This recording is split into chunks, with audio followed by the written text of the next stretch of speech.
किपरि छोट सफलता गोटे बड़ सफलतार आरंभ होता है आसतु से विषय रे एक कहानी माध्यम जानिबा। गाँव गोटे स्कूल रे राहुल नामक पिलाटी पाठ पढ़ुथिला। से बड़ होशियार पिलाटी थिला, हेले आत्मविश्वास कमी कारणरू से सबुबेले पछरे रहि जाउथिला।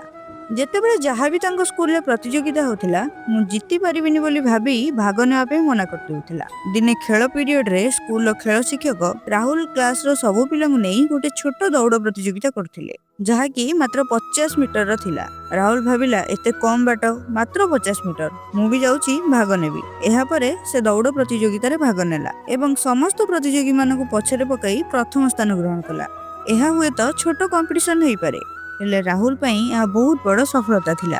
खेल शिक्षक हसी हसी राहुल को कहिले, देख ए छोट सफलता ही मनीष को गोटे बड़ सफलता पाइबा पई रास्ता देखाई थाए। प्रथम थर पई राहुल को अनुभव होला कि मु जदि छोट छोट लक्ष्य को सेट करके आगो को बढ़िबी तेबे निश्चिंत सफलता भी पाइबी।